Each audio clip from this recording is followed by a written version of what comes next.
بسم اللہ الرحمن الرحیم۔ محترم ناظرین و سامعین، السلام علیکم ورحمۃ اللہ وبرکاتہ۔ الحمد للہ رب العالمین والصلاة والسلام علی سید الانبیاء والمرسلین وعلی آلہ واصحابہ اجمعین ومن تبعہم بإحسان الی یوم الدین، اما بعد۔ دعا کرتے ہیں کہ اللہ جل شانہ ہم سب کو صحت و تندرستی کی دولت سے مالا مال فرمائے، دین کی صحیح سمجھ عطا فرمائے، کہنے سننے کو قبول فرمائے، عمل میں اخلاص عطا فرمائیے۔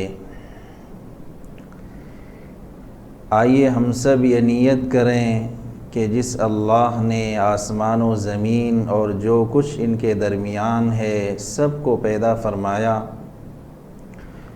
سورج اور چاند کا نظام، رات و دن کے آنے جانے کا نظام جس کی قدرت میں ہے، اور ہم سب کی جان جس کے قبضے میں ہے، ایسی عظیم الشان قدرت والی ذات یعنی اللہ جل جلالہ کے کلام پاک یعنی قرآن مجید کو پڑھیں، سمجھیں اور عمل کریں۔ انشاءاللہ العزیز دل کی گندگی دور ہوگی، حقیقی چین و سکون نصیب ہوگا۔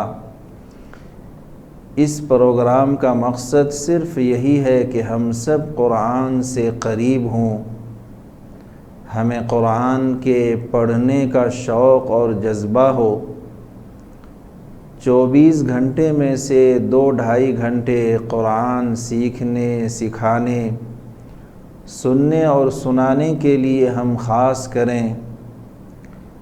انشاءاللہ العزیز اس کلام پاک کی برکت سے ہمارے دلوں کی گندگی دور ہوگی، پھر حقیقی چین و سکون نصیب ہوگا۔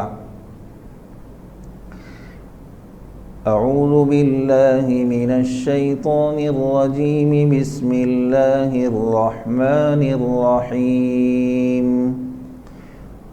وبشر الذین آمنوا وعملوا الصالحات ان لهم جنات تجری من تحتها الانہار كلما رزقوا منها من ثمرة رزقا قالوا هذا الذي رزقنا من قبل وأتوا به متشابها ولهم فيها أزواج مطهرة وهم فيها خالدون۔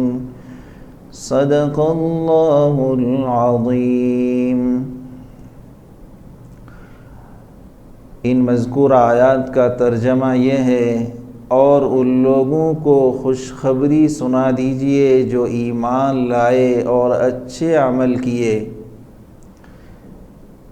یقیناً ان لوگوں کے لیے ایسے باغات ہیں جن کے نیچے نہریں جاری ہوں گی، جب بھی انہیں ان میں سے کوئی پھل کھانے کو دیا جائے گا تو وہ یہ کہیں گے کہ یہ تو وہی ہے جو ہمیں اس سے پہلے دیا گیا تھا، اور ان کو اس سے ملتا جلتا پھل بھی دیا جائے گا، اور ان کے لیے وہاں پاکیزہ بیویاں ہوں گی، اور وہ ان باغوں میں ہمیشہ ہمیش رہیں گے۔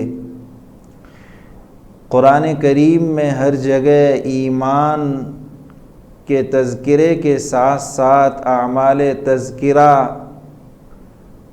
فرما کر اس بات کو واضح کر دیا ہے کہ ایمان کے ساتھ عمل صالح اور عمل صالح کے ساتھ ایمان ضروری ہے۔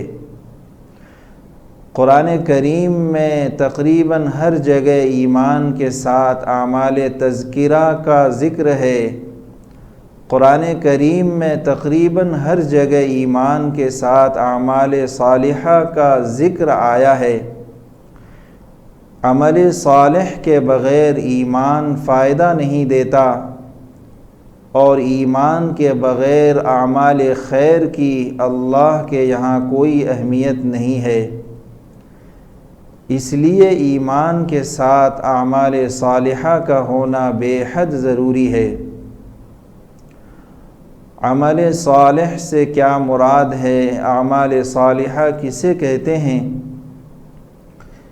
ہر وہ عمل جو سنت کے مطابق ہو اور خالص رضائے الہی کی نیت سے کیا جائے، اس کو عمل صالح کہتے ہیں۔ خلاف سنت عمل بھی ناقابل قبول ہے، اور ریاکاری پر مبنی عمل بھی اللہ کے یہاں مردود اور ناقابل قبول ہے، اس کی کوئی حیثیت نہیں۔ نیک مومنین کی جزا جب اللہ تعالیٰ نے اس عذاب اور سزا کا ذکر کیا جو اس نے اپنے دشمنوں یعنی بد نصیب کافروں کے لیے تیار کر رکھی ہے، تو اب اس کے بعد اپنے ان دوستوں اور سعادت مند مومنوں کا تذکرہ شروع کر دیا ہے جنہوں نے اعمال صالحہ سے اپنے ایمان کی تصدیق کی ہے۔ قرآن کا اسلوب اور انداز یہ ہے کہ جہاں ایمان کا ذکر ہو تو وہ اس کے بعد کفر کا بھی ذکر کرتا ہے، اور اگر کفر کا ذکر ہو تو اس کے بعد ایمان کا ذکر کرتا ہے۔ اسی طرح خوش نصیبوں کے بعد بد نصیبوں کا اور بد نصیبوں کے بعد خوش نصیبوں کا ذکر بھی کرتا ہے، تاکہ ایک چیز کے ساتھ اس کے مقابل کا بھی ذکر کر دیا جائے۔ چنانچہ کافروں کی سزا کا ذکر کرنے کے بعد مومنوں کی جزا کا ذکر کرتے ہوئے یہاں فرمایا ہے وَبَشِّرِ الَّذِينَ آمَنُوا وَعَمِلُوا الصَّالِحَاتِ أَنَّ لَهُمْ جَنَّاتٍ تَجْرِي مِن تَحْتِهَا الْأَنْهَارُ، اور جو لوگ ایمان لائے اور اچھے عمل کرتے رہے ان کو خوشخبری سنا دیجئے کہ ان کے لیے جنت کے باغ ہیں جن کے نیچے نہریں بہہ رہی ہیں۔ اللہ تعالیٰ نے جنت کے باغوں کی تعریف کرتے ہوئے فرمایا کہ ان کے نیچے یعنی ان کے درختوں اور بالا خانوں کے نیچے نہریں بہہ رہی ہوں گی۔ حدیث میں ہے کہ جنت میں نہریں بہہ رہی ہیں مگر ان میں کھائیاں نہیں ہیں۔ اسی طرح حدیث میں نہر کوثر کے بارے میں آتا ہے کہ رسول اللہ صلی اللہ علیہ وسلم نے ارشاد فرمایا، اس کے دونوں کنارے موتیوں کے قبے ہیں۔ میں نے کہا اے جبرائیل یہ کیا ہے؟ عرض کیا یہی وہ کوثر ہے جس سے اللہ تعالیٰ نے آپ کو نوازا ہے، اور اس کی خوشبو یا اس کی مٹی خالص مشک ہے، اور جنت کی کنکریاں موتی اور ہیرے ہیں۔ اللہ جل شانہ سے ہم سب دعا کرتے ہیں کہ وہ محض اپنے فضل و کرم سے ہمیں بھی جنت کی نعمتوں سے بہرور فرمائے۔ انہ هو البر الرحیم، بے شک وہ خوب احسان کرنے والا نہایت رحم کرنے والا ہے۔ کلما رزقوا منها من ثمرة الرزق قالوا هذا الذي رزقنا من قبل وأتوا به متشابها، جب انہیں ان میں سے کسی قسم کا میوہ کھانے کو دیا جائے گا تو کہیں گے یہ تو وہی ہے جو ہم کو پہلے دیا گیا تھا۔ ابن ابو حاتم نے حضرت یحییٰ بن ابی کثیر رحمۃ اللہ علیہ سے روایت کیا ہے کہ جنت کی گھاس زعفران ہے، اس کے ٹیلے کستوری ہیں، چھوٹے چھوٹے خوبصورت بچے جنتیوں کے پاس پھل لے کر آئیں گے جنہیں وہ کھائیں گے، پھر اسی طرح کے اور پھل لے کر آئیں گے تو جنتی کہیں گے کہ یہ پھل تو تم ابھی ابھی لائے تھے، تو یہ لڑکے کہیں گے کہ نہیں انہیں بھی کھاؤ، رنگ ایک جیسا ہے، مگر ذائقہ اور مزہ مختلف ہے۔ یہی معنی ہے ارشاد باری تعالی وَأُتُوا بِهِ متشابہہ کے۔ متشابہن اس کا مطلب یا تو جنت کے تمام میووں کا آپس میں ہم شکل ہونا ہے یا دنیا کے میووں کے ہم شکل ہونا ہے، لیکن یہ مشابہت صرف شکل یا نام کی حد تک ہی ہوگی، ورنہ جنت کے پھلوں کے مزے اور ذائقے سے دنیا کے پھلوں کو کوئی نسبت ہی نہیں ہے۔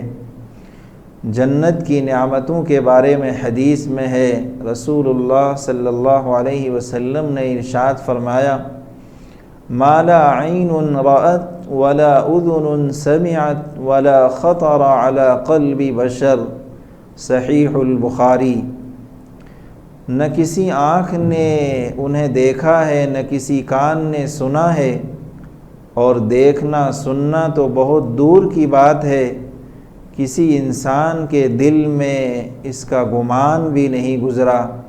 اللہ جل شانہ جنت میں کیسی کیسی نعمتیں عطا فرمائیں گے، کسی انسان کے دل میں اس کا گمان بھی نہیں آیا ہے۔ وَلَهُمْ فِيهَا أَزْوَاجٌ مُطَهَّرَةٌ، اہل جنت کی بیویاں پاک اور صاف ہوں گی۔ وَلَهُمْ فِيهَا أَزْوَاجٌ مُطَهَّرَةٌ، اس آیت کے بارے میں حضرت عبداللہ ابن عباس رضی اللہ عنہما فرماتے ہیں کہ اہل جنت کی بیویاں گندگی اور ناپاکی سے بالکل پاک ہوں گی۔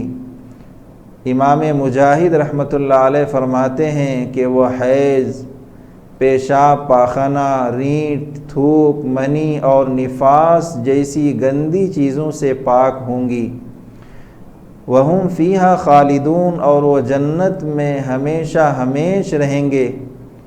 اس سے مراد سعادت اور کامرانی کی تکمیل ہے، یعنی وہ ان ابدی و سرمدی نعمتوں کے ساتھ ساتھ ایسے پرامن مقام میں ہوں گے جہاں نہ موت کا خوف ہوگا، نہ زندگی کے ختم ہونے کا ڈر ہوگا، کیونکہ وہاں زندگی کبھی ختم نہ ہوگی، بلکہ ابدی و سرمدی نعمتوں کے ساتھ ساتھ ہمیشہ ہمیشہ کی زندگی نصیب ہوگی۔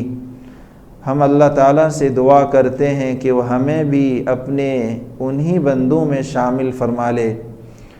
ان اللہ لا یستحیی ان یضرب مثلا ما بعوضة فما فوقها فاما الذین آمنوا فیعلمون انه الحق من ربهم وَأَمَّا الَّذِينَ كَفَرُوا فَيَقُولُونَ مَاذَا أَرَادَ اللَّهُ بِهَذَا مَثَلًا يُضِلُّ بِهِ كَثِيرًا وَيَهْدِي بِهِ كَثِيرًا وَمَا يُضِلُّ بِهِ إِلَّا الْفَاسِقِينَ۔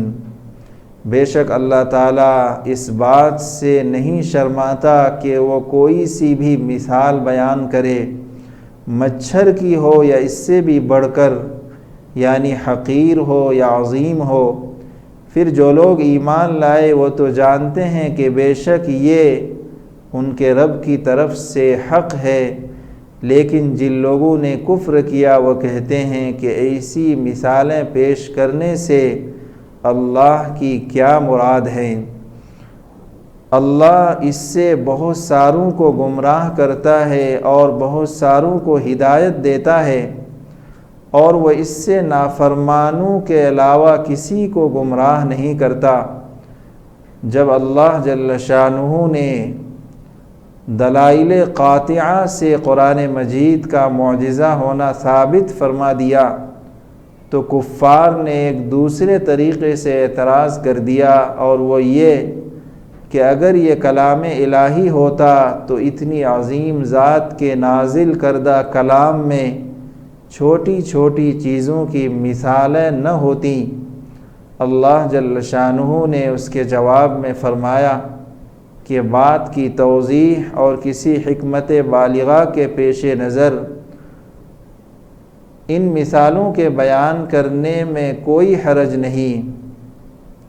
مثال کسی بڑی چیز کی ہو یا حقیر سے حقیر چیز کی ہو، مثالوں کے ذریعے سے باتیں بہت جلد سمجھ میں آتی ہیں۔ تو اس آیت کے معنی یہ ہوئے کہ اللہ تعالیٰ اس بات سے شرم نہیں کرتا یا اس بات سے نہیں ڈرتا کہ وہ کسی چیز کی کوئی بھی مثال بیان فرمائے، خواہ وہ چھوٹی ہو یا بڑی ہو۔ مچھر کے ذریعے مثال بیان کرنے کی حکمت امام جعفر رازی رحمۃ اللہ علیہ نے حضرت ربیع بن انس رحمۃ اللہ علیہ سے اس آیت کریمہ کے بارے میں روایت کیا ہے کہ اس میں اللہ تعالیٰ نے دنیا کی مثال بیان کرتے ہوئے فرمایا کہ مچھر اس وقت تک زندہ رہتا ہے جب بھوکا ہو، جب وہ سیر ہو جائے یعنی اس کا پیٹ خوب بھر جائے تو مر جاتا ہے۔ ان لوگوں کا بھی یہی حال ہے جن کی اللہ تعالیٰ نے قرآن مجید میں یہ مثال بیان فرمائی ہے کہ جب یہ دنیا سے خوب سیر ہو جاتے ہیں، دنیا کے پیچھے خوب پڑتے ہیں تو اللہ تعالیٰ انہیں پکڑ لیتا ہے۔ اللہ تعالیٰ نے درج ذیل آیات میں مکھی اور مکڑی کی مثال بھی بیان فرمائی ہے۔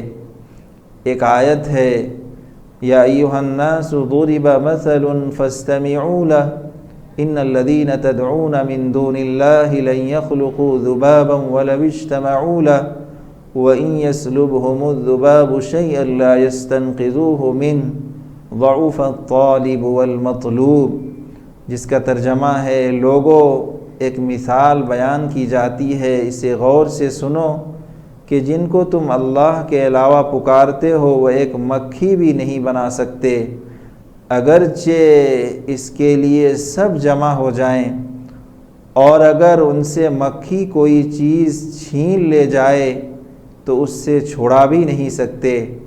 طالب اور مطلوب یعنی عبادت کرنے والے اور جس کی عبادت کی جا رہی ہے دونوں گئے گزرے ہیں۔ ایک دوسری آیت ہے مثل الذین اتخذوا من دون اللہ اولیاء کمثل العنکبوت اتخذت بیتا وان اوہن البیوت لبیت العنکبوت لو کانوا یعلمون، جن لوگوں نے اللہ کے علاوہ اوروں سے دوستی کر رکھی ہے ان کی مثال مکڑی کی سی ہے کہ وہ بھی ایک طرح کا گھر بناتی ہے، اور کچھ شک نہیں کہ تمام گھروں سے کمزور گھر مکڑی کا گھر ہے۔ کاش یہ اس بات کو جانتے۔ اللہ تعالیٰ کی بیان کردہ مثالوں سے اہل ایمان کے ایمان میں اضافہ ہوتا ہے اور اہل کفر کے کفر میں اضافہ ہوتا ہے، اور یہ سب اللہ کے قانون قدرت اور مشیت کے تحت ہی ہوتا ہے۔ وَمَا يُضِلُّ بِهِ إِلَّا الْفَاسِقِينَ، ان مثالوں سے اللہ صرف فاسقوں کو گمراہ کرتا ہے۔ فاسق کون ہیں؟ فسق کہتے ہیں اطاعت الہی سے نکلنے کو، جس کا ارتکاب عارضی اور وقتی طور پر ایک مومن سے بھی ہو سکتا ہے، لیکن اس آیت میں فسق سے مراد اطاعت سے کلی خروج یعنی کفر ہے، جیسا کہ اگلی آیت سے واضح ہے کہ اس میں مومن کے مقابلے میں کافروں والی صفات کا تذکرہ ہے۔ الذين ينقضون عهد الله من بعد ميثاقه ويقطعون ما أمر الله به أن يوصل ويفسدون في الأرض أولئك هم الخاسرون۔ اس آیت میں فاسق شخص کی تعریف کی گئی ہے۔ فاسق وہ لوگ ہیں جو اللہ کا عہد پکا کرنے کے بعد توڑ دیتے ہیں، اور جن رشتوں کو اللہ نے جوڑنے کا حکم دیا ہے انہیں کاٹتے ہیں اور زمین میں فساد کرتے ہیں، یہی لوگ نقصان اٹھانے والے ہیں۔ جو لوگ اللہ کے مضبوط عہد کو توڑتے ہیں، اس آیت میں ایک لفظ عہد آیا ہے، مفسرین نے عہد کے مختلف مفہوم بیان کیے ہیں۔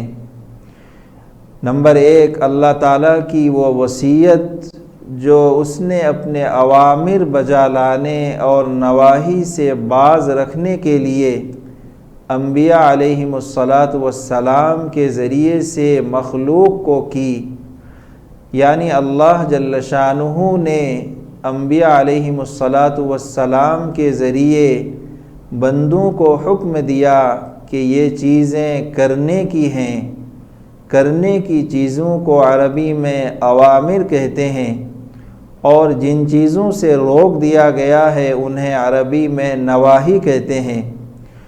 اللہ تعالیٰ نے جن چیزوں کے کرنے کا حکم دیا ہے اور جن چیزوں سے اللہ جل شانہ نے روکا ہے، اور اس بات کا حکم اللہ جل شانہ نے اپنے انبیاء علیہم الصلاۃ والسلام کے ذریعے سے مخلوق تک پہنچائی ہے، یہ ایک معنی بھی عہد کے ہیں۔ نمبر 2،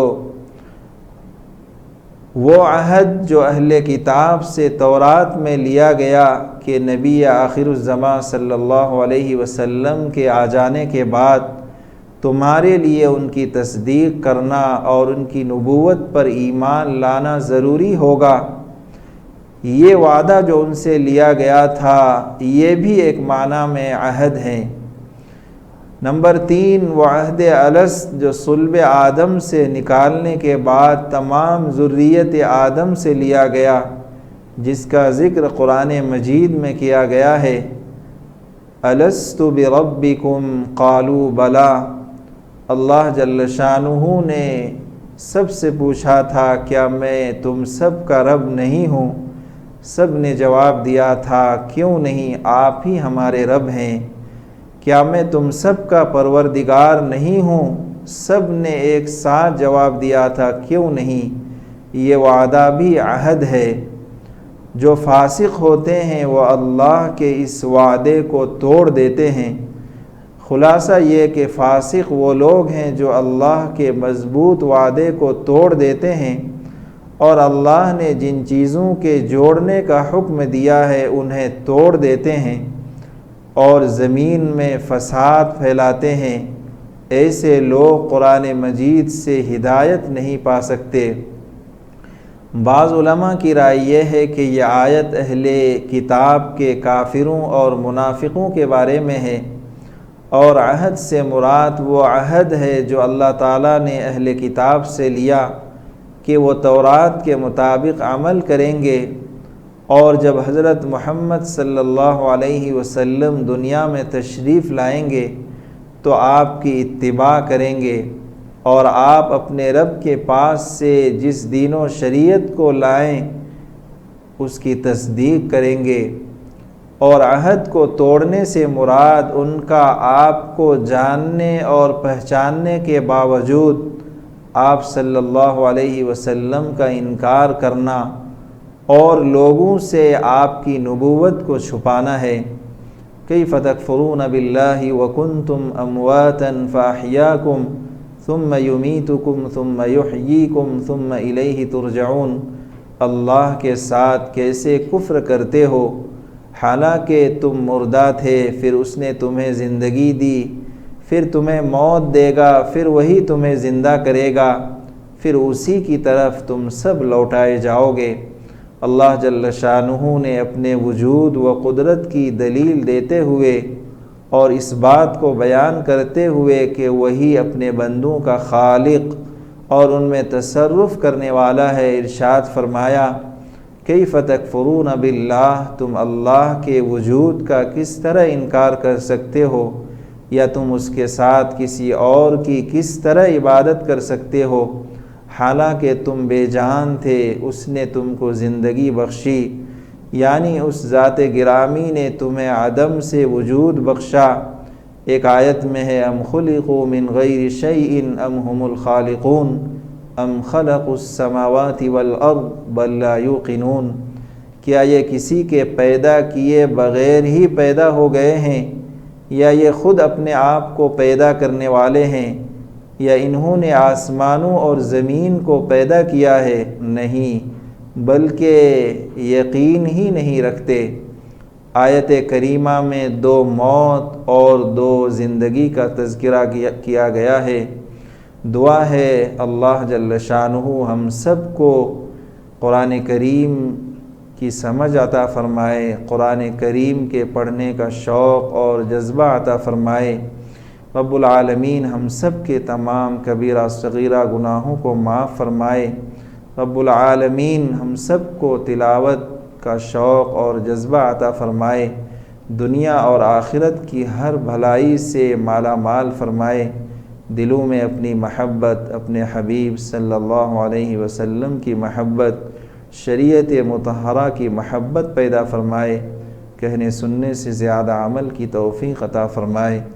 ربنا تقبل منا انك انت السميع العليم وتب علينا انك انت التواب الرحيم، وصلى الله تعالى على خير خلقه محمد وعلى آله واصحابه اجمعين برحمتك يا ارحم الراحمين والحمد لله رب العالمین۔ ہائی ٹیک نیوز کے دینی پروگرام کو پیش کرنے میں تعاون کیا ہے G F group promoters and developers, proprietor Mohammed Abdul Ghani, Hyderabad and Waqarabad. Contact number 9396486622 اور 9652861022۔